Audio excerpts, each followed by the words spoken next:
जब बात ज्ञान की आती है तो भारत सहित पूरे विश्व में एक विशेष जाति का नाम सबसे पहले लिया जाता है और वो है ब्राह्मण। ब्राह्मण केवल एक जन्म नहीं, एक कर्म है, एक पद नहीं, एक जिम्मेदारी है, एक अधिकार नहीं, एक कर्तव्य है। ब्राह्मण वह है जो सर्वे भवन्तु सुखिनः का मंत्र न केवल बोलता है बल्कि जीता है, जो वसुदेव कुटुंबकम की भावना को हर सांस में महसूस करता है।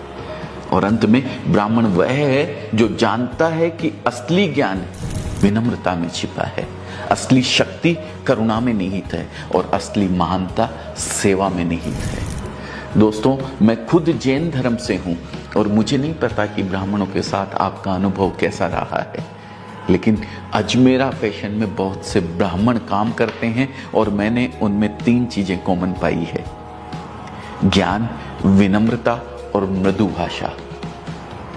दोस्तों, अगर आबादी की बात करूं तो ब्राह्मणों की संख्या भारत की कुल आबादी का मात्र 5% भी शायद नहीं है। लेकिन अगर वैदिक काल के भारतवर्ष से लेकर मॉडर्न डे इंडिया तक की बात करूं तो धर्म, दर्शन, विज्ञान, कला, साहित्य, खेल, बिजनेस जैसे अलग अलग क्षेत्रों में ब्राह्मणों का योगदान उनकी संख्या के मुकाबले कई गुना ज्यादा है। कुछ फैक्ट्स बताता हूं जिसे जानकर मैं खुद आश्चर्य में पड़ गया था। दोस्तों, आज तक सिर्फ 9 भारतीयों को नोबेल प्राइज मिला है, इसमें से 6 ब्राह्मण हैं।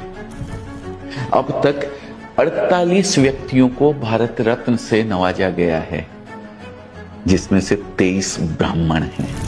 भारत में अब तक 15 प्रधानमंत्री हुए हैं, जिसमें से 6 ब्राह्मण थे और उनमें से एक श्री अटल बिहारी वाजपेयी मेरे पसंदीदा पीएम रहे हैं। अगर भारत के इतिहास को एक किताब में संजोया जाए तो ऐसा कोई पन्ना नहीं होगा जिस पर ब्राह्मणों ने अपनी छाप ना छोड़ी हो। याद कीजिए महर्षि वाल्मीकि को, जिन्होंने रामायण जैसे महाकाव्य की रचना की, या फिर वेद व्यास को, जिन्होंने महाभारत लिखा। वे ब्राह्मण ही तो थे।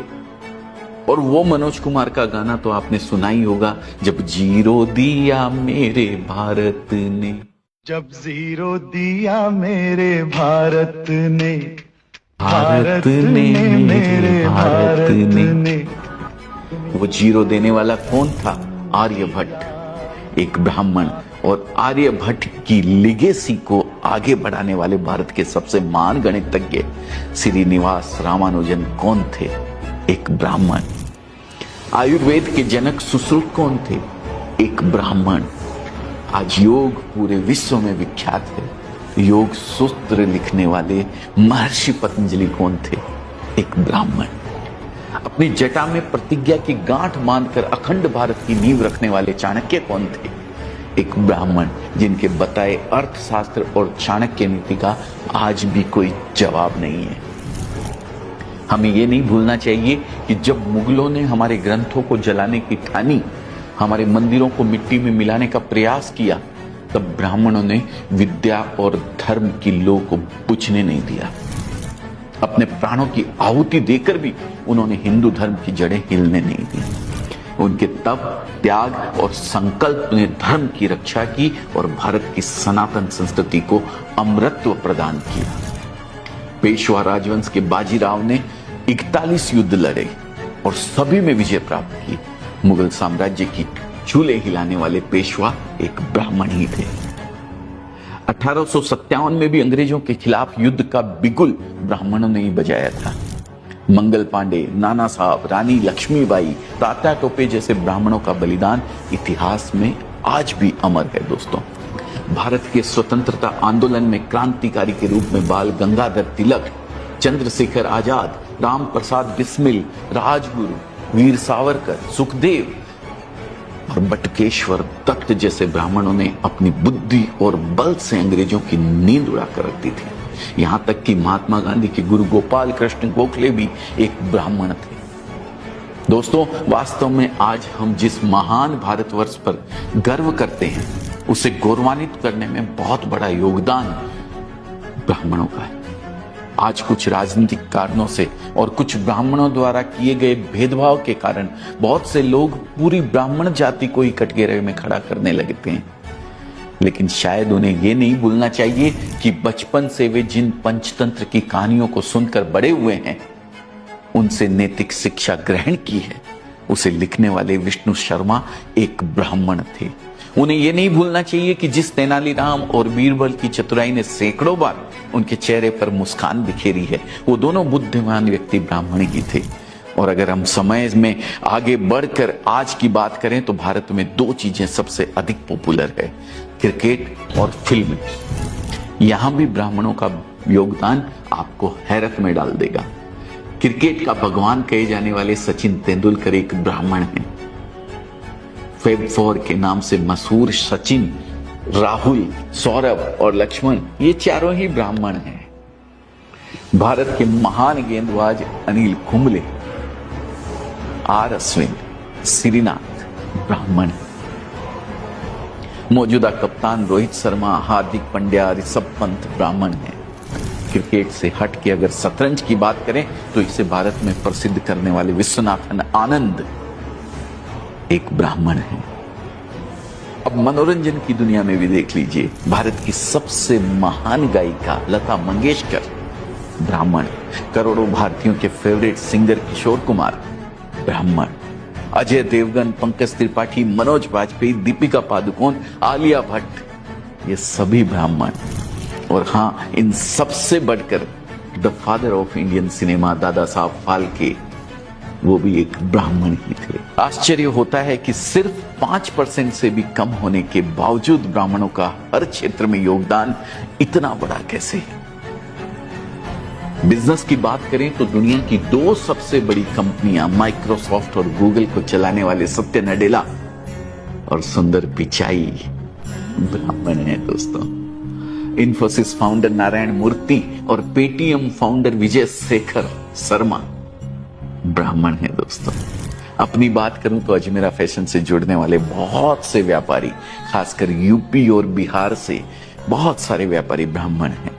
अजमेरा ट्रेंड्स की फ्रेंचाइजी लेने वालों में भी कई ब्राह्मण शामिल है और उनमें से अधिकतर बिजनेस में काफी अच्छा कर रहे हैं। तो सवाल उठता है कि हम ब्राह्मणों से क्या सीख सकते हैं। मेरी समझ में मुख्यतः 4 ऐसी बातें हैं जो हम ब्राह्मणों से सीख सकते हैं। पहली, ज्ञान लो, ज्ञान दो। ब्राह्मण आज इसलिए आगे हैं क्योंकि उन्होंने शुरू से ही ज्ञान की शक्ति को समझा है। आज भी ब्राह्मण परिवारों में पढ़ाई लिखाई पर बहुत अधिक जोर दिया जाता है। और दोस्तों, ज्ञान के बारे में एक बात प्रसिद्ध है, यह बांटने से बढ़ता है। ब्राह्मणों ने ज्ञान अर्जित करके सिर्फ अपने पास नहीं रखा, उसे दूसरों को सिखाया। हमें भी पहले खुद अपनी स्किल्स डेवलप करनी चाहिए और फिर उसे आगे बढ़ाना चाहिए। दूसरी है निष्ठा और ईमानदारी। इतिहास उठाकर देखा जाए तो ब्राह्मण किंग कम किंग मेकर अधिक रहे हैं। गुरु वशिष्ठ हो, गुरु द्रोणाचार्य या चाणक्य, इनके पास कई अवसर थे जब वे सत्ता की बागडोर अपने हाथों में ले सकते थे, लेकिन ये हमेशा धर्म के मार्ग पर चले और राजा और राज्य के प्रति निष्ठा और ईमानदारी दिखाई। तीसरी, देशभक्ति। ब्राह्मणों ने शुरू से ही राष्ट्र और धर्म की रक्षा के लिए अपने प्राणों की बाजी लगाई है, चाहे वह मुगलों का आक्रमण हो या अंग्रेजों का अत्याचार। ब्राह्मणों ने हमेशा अपनी बुद्धि, साहस और बलिदान से देश और धर्म की रक्षा की है।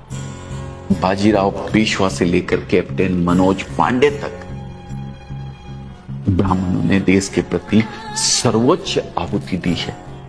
और अंत में एक बात और जो हम ब्राह्मणों से सीख सकते हैं, और वो है परंपरा और संस्कृति का सम्मान।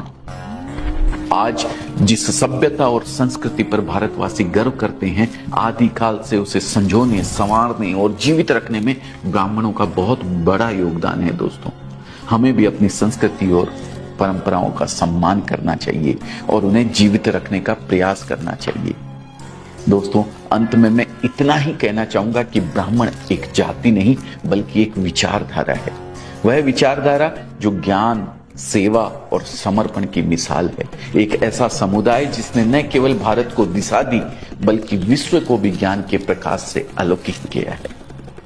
जिनके तप से जगमगाता रहा यह धरा का आंगन, जिनकी वाणी से गूंजा धर्म का यह वंदन, वह ब्राह्मण थे, हैं और रहेंगे, जिनकी साधना से रोशन रहेगा यह जीवन। दोस्तों, ब्राह्मणों को लेकर आप क्या सोचते हैं? कमेंट में एक बार जरूर लिख के मुझे बताइएगा। साथ ही अगर ये केस स्टडी या जो भी आप समझते हैं इसको पसंद आई हो तो इसे लाइक करना मत भूलिएगा और शेयर कीजिएगा उन लोगों तक जिन्होंने शायद आज तक ब्राह्मण को पहचाना ही नहीं। बहुत बहुत धन्यवाद अपना कीमती समय देने के लिए। मैं दिल से आपका हृदय की गहराइयों से धन्यवाद करता हूं। जय हिंद, जय भारत, जय भगवान परशुराम।